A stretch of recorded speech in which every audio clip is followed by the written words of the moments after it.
devant Atf Gadoumi autour de son deuxième livre pour qu'il fasse plus beau. Hein, c'est un roman, c'est un récit, pour être plus prudent, on va dire, c'est un récit. Et bien sûr, cette première rencontre, on espère qu'elle va instituer une habitude à l'ISLT à partir de l'année prochaine. C'est que chaque 2 semaines, nous allons recevoir 2 écrivains ou 2 cinéastes, 2 comédiens pour faciliter l'interaction entre ces intellectuels, ces artistes et les étudiants. Parce que une bonne partie des professeurs du département de français à l'ISLT, si ce n'est la totalité des professeurs, sont conscients de la nécessité et de la nécessité primordiale de créer des ponts, des passerelles entre les étudiants et le monde de la culture, avec toutes ses facettes. Un étudiant n'est pas quelqu'un qui est ici dans un institut ou dans une faculté des lettres juste pour assister à des cours, passer des examens et attendre le résultat. Non, hein? Ce n'est pas ça la formation universitaire. Une formation universitaire, elle dépasse la simple présence au cours et la simple participation à des examens. Et donc, la semaine prochaine, mardi prochain, on aura Fadil Al-Awani, deuxième rencontre, mais la première rencontre pour cette année, c'est avec Atf Gadoumi. Il va nous parler de ce deuxième roman. Le premier roman est aussi beau et aussi intéressant que le deuxième, c'est Tantsita, hein, paru en février 2020. Février 2024, nous avons cette belle surprise pour qu'il fasse plus beau. Et bien sûr, on a invité Atf Gadoumi afin qu'il parle de son roman, de son deuxième roman, et surtout afin qu'il interagisse avec les étudiants. Et je sais qu'il y a quelques-unes de mes étudiants qui ont lu exprès le roman pour poser des questions à Atf Gadoumi. Et c'est cette belle habitude qu'on veut instituer. Un étudiant n'est pas là uniquement pour participer, pour être présent à des séances de cours et pour passer des DS et des examens. Non, nous sommes en train de préparer l'étudiant à devenir un vrai être humain, un véritable individu cultivé. Et puis, monsieur Sarr, cette habitude qu'on voudrait instaurer, ça donnera certainement envie, l'envie de la lecture, elle va revenir en quelque sorte. Ça, c'est un moyen, hein, c'est une ruse en quelque sorte pour que vous lisiez encore plus. Hein. C'est pas de la théorie, c'est pas uniquement de la théorie, non, c'est concret. Il y a des personnes qui produisent des romans. Donc voilà, vous allez sortir de votre tour d'ivoire et rencontrer en chair et en os ces magiciens, c'est Dieu. Parce que créer, hein, c'est divin. Créer, c'est divin. C'est pas uniquement un livre, des papiers, un roman, c'est une création. Hein, et ça, il faudrait bien le comprendre. Il s'agit d'une création, donc c'est divin. Et la création n'a jamais été facile. D'accord? Elle n'a jamais été facile. La création, vous avez notre collègue Nesrine Boukadi, qui je viens de découvrir il y a 48 heures, qu'elle aussi est une déesse, elle s'exerce au métier des dieux. Et donc elle a publié un premier roman. Je ne l'ai su qu'il y a 48 heures, c'est à cause... c'est pas, voilà, c'est ma faute, c'est de ma faute. Et donc, mais nous allons instituer à l'ISLT, à part la tradition de faire des rencontres avec les écrivains et avec les artistes, nous allons exiger au cours de la prochaine réunion du département un cours. D'abord, on va commencer avec un cours optionnel, mais après, ce sera un cours fondamental, mais ça, il faut le feu vert du ministère, Donc on va commencer avec un cours optionnel, une option littérature tunisienne d'expression française. À partir de l'année prochaine, je vais le proposer au directeur de département au cours de la prochaine réunion du département. À partir de l'année prochaine, une option intitulée littérature tunisienne contemporaine d'expression française. D'accord? Parce qu'il y a une vraie littérature tunisienne d'expression française actuellement, pas uniquement actuellement, mais il y a une nouvelle génération d'écrivains tunisiens d'expression française qui sont excellents, qui écrivent très bien. D'accord? Pas la peine de les énumérer maintenant, mais vraiment il y a une pléiade extraordinaire. Donc sans vouloir m'attarder, je vais donner la parole à Hafz El-Gadoumi et voilà, il va projeter, il est en train de... Voilà. Oui, Hafz. Merci, M. Saleh, merci, Mme Azizi. Chers étudiants, je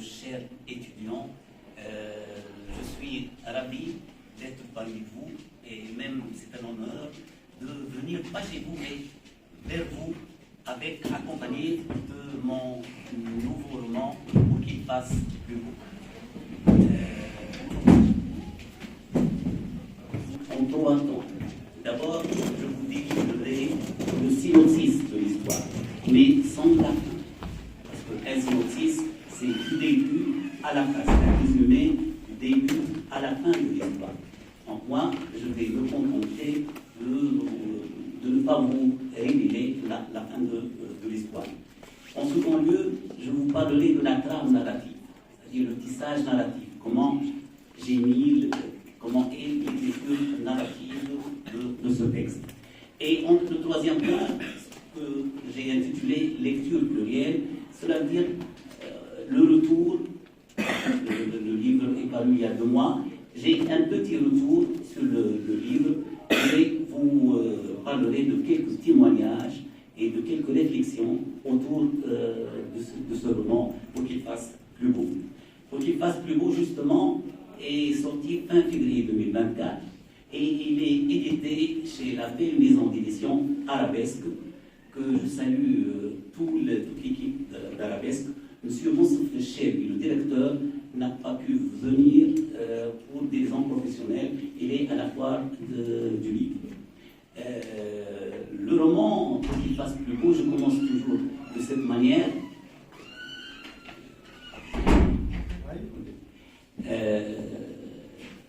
Un livre, un roman, mes chers étudiantes et mes chers étudiants, ce n'est pas un assemblage pour qu'il fasse plus beau, mais pas un assemblage de 187 pages, noirci par exactement 47 380 mots.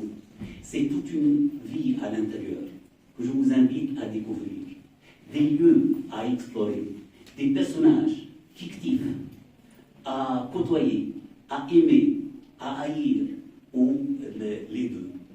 L'histoire de ce livre-là, c'est un déchirement.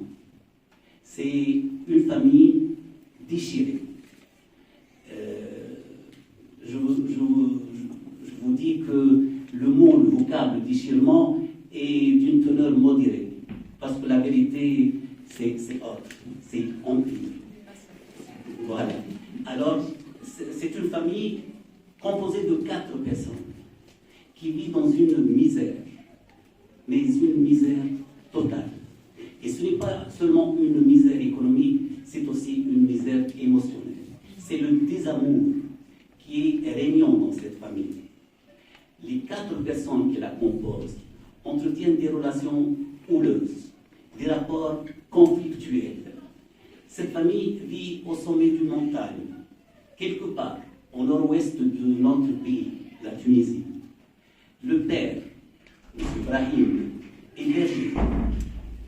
La mère, Mme Zohra, est au foyer. Ils ont 2 enfants. Rida, qui a abandonné ses études et qui, tout le temps, presque à l'ombre d'un majestueux sapin, son arbre fétiche. Et puis la petite Amel, âgée de 10 ans. Cette fillette, elle est espiègle. C'est la superstar du village. Mais voilà, un jour, Mme Madame Zohra et ses deux enfants vont se retrouver à la Médina de Tunis. Ils quittent précipitamment leur village pour aller à la Médina. La destination n'est pas fortuite, n'est pas le fruit d'un hasard, ni un concours de circonstances. La destination est voulue. Madame Zahra pensait trouver un arbre de paix, un point d'attache et surtout un ange gardien. Mais elle se retrouve avec ses deux enfants, seuls, livrés à eux-mêmes, démunis, perdus dans les...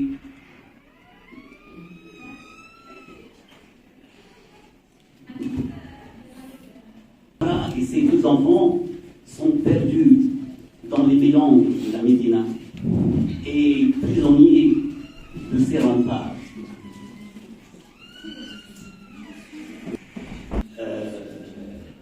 D'accord, je poursuis. Donc, mais pas seulement prisonniers de ces lieux, mais aussi d'autres choses. Madame Zohra est prisonnière, la mère est prisonnière d'un lourd secret, fragilisant, handicapant. Et ses deux enfants, Riza, 15 ans, et Emel, 10 ans, sont aussi prisonniers d'une haine tenace, d'une rancœur envers la famille d'Iskander, une famille tunisoise qui vit aussi à la Médina. Et au fil du temps, cette haine, ce mépris, va se transformer en une envie obsessionnelle de vengeance. Va se transformer en vengeance. Bien sûr, suite à un concours d'accidents, de circonstances graves, de tragédies. Et cette vengeance va devenir la raison d'être de ces deux enfants. La raison d'être. Leur thème fétiche, leur sujet de discussion, leur leitmotiv. Et quand ce tandem, Riza et Emel, vont passer à l'action, c'est la boîte de Pandore qui s'ouvre. Des larmes et du sang vont couler. Et des événements atroces, des atrocités, des monstruosités, un déferlement de délits graves va se produire. Je vous dresse un tableau glaçant. Voilà à peu près ce qui s'est passé. Mais ne vous fiez pas aux apparences, ce n'est pas arrivé tout ça. Le trafic, les viols, le suicide, les meurtres ne sont pas arrivés du jour au lendemain. Ces événements tragiques couvrent une période de 4 décennies, exactement de 42 ans, de 1978 à 2020.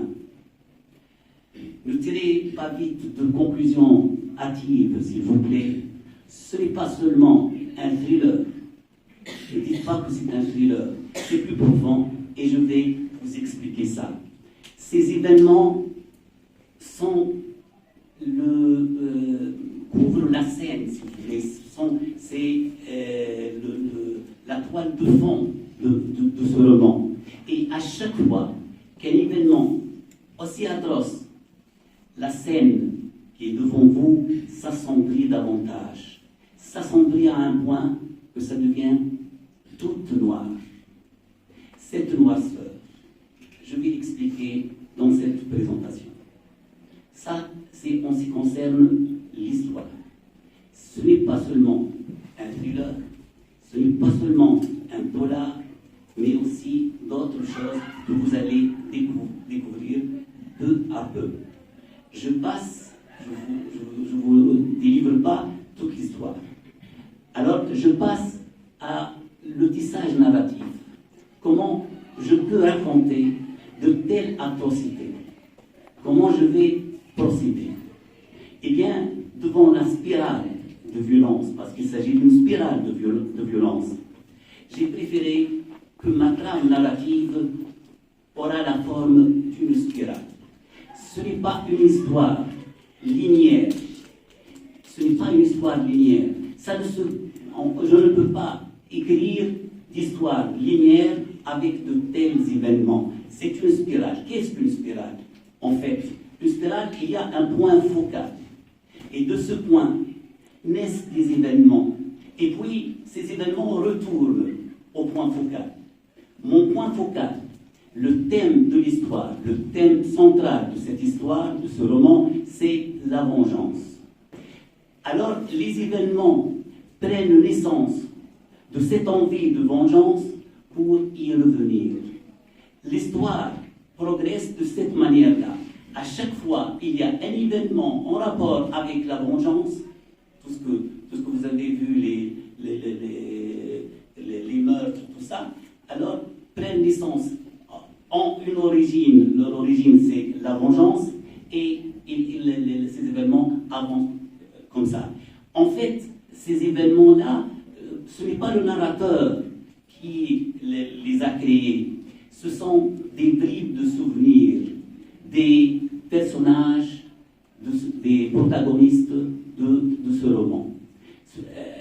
Un souvenir, il ne surgit pas de façon linéaire, séquentielle.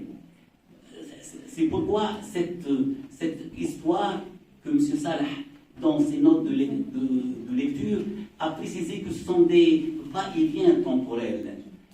Oui, entre l'incipit du roman, c'est-à-dire les premières phrases, le prologue, et le premier chapitre, il y a un décalage, un rebond de 40 ans de différence. Donc, je ne suis pas obligé, dans cette histoire, vous n'êtes pas non plus obligé de suivre. Il n'y a pas d'enchaînement temporel, chronologique. Non, je peux vous garantir même, si enlever juste l'épilogue de l'histoire et mélanger les 15 autres chapitres, vous aurez quand même une histoire logique.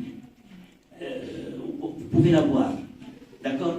Donc, ça, c'est le premier point de style, de narration que j'ai entamé. Donc, lorsque vous allez, certainement vous avez lu, ou ceux qui vont lire, ils vont s'apercevoir qu'il y a ces sauts temporels-là, ces va-et-vient temporels.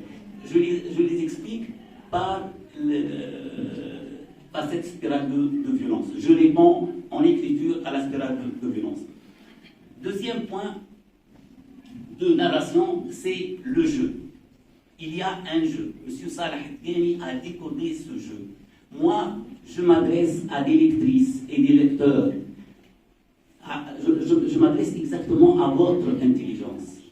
Moi, à vos émotions, bien entendu, mais surtout à votre intelligence. Comment j'ai procédé pour ce jeu? Je ne vous manipule pas. J'essaie d'entrer en contact avec vous. Comment? Eh bien, c'est comme un jeu d'échecs. Je vous donne toujours, aux lectrices et aux lecteurs, une longueur d'avance. C'est-à-dire, vous savez que Skander va se marier, un exemple, va se marier avec Kamel, mais vous ne savez pas dans quelles circonstances. Vous ne savez pas quand, comment. Vous savez que Skander aura un accident grave et qu'il y a une femme, enfin une valise, et dedans il y a des vêtements de femme, puis vous ne savez pas qui est cette femme. Vous croyez, vous avez l'impression que vous savez. Et mon but, c'est quoi? C'est que vous construisez un scénario. Vous dites, ça c'est l'histoire, et puis vous allez la confirmer, vous allez le confirmer, le scénario, ou bien l'infirmer. C'est un jeu que j'ai procédé dans ce roman. Le troisième point, qui est très très important, c'est la noirceur. M. Salah Ghani l'autre soir à la Marsa, à la librairie El Kitab, soirée ramadanesque, il m'a demandé, je ne crois pas, que c'est vous, que je vous connais, un type normal, puisse capable de ça. Alors, toute cette noirceur. Je plaide non coupable. Ce n'est pas moi, ce sont les personnages qui m'ont forcé à l'être. Parce que, comment puis-je raconter ces horreurs sans être cynique, sans être si noir?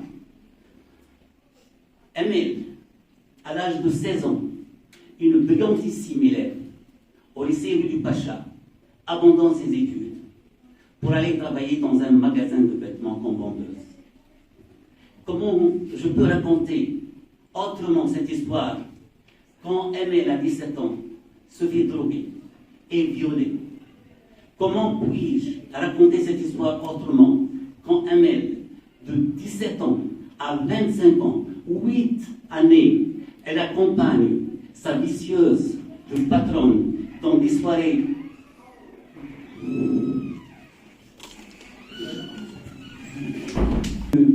vieux métier du monde?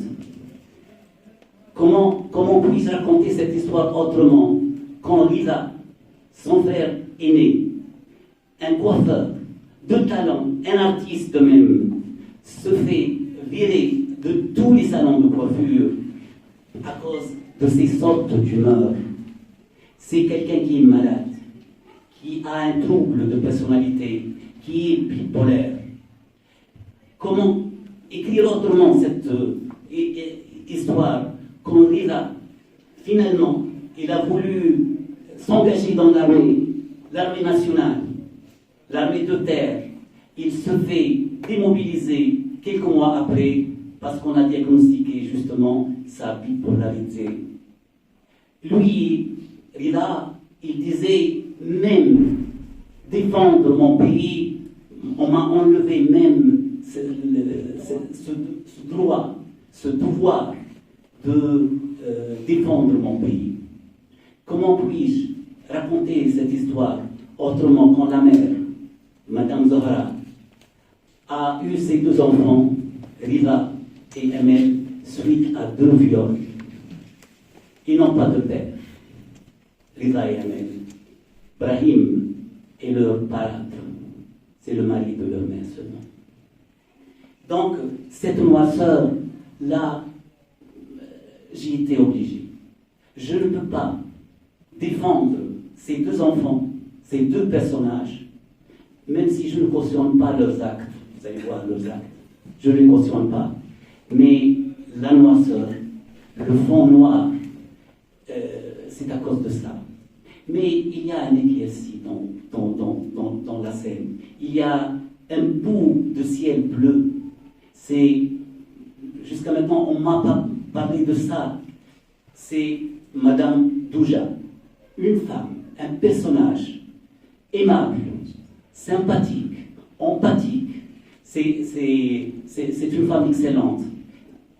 Mais elle a été mise à l'arrière de la scène à cause de ces horreurs, de ces atrocités.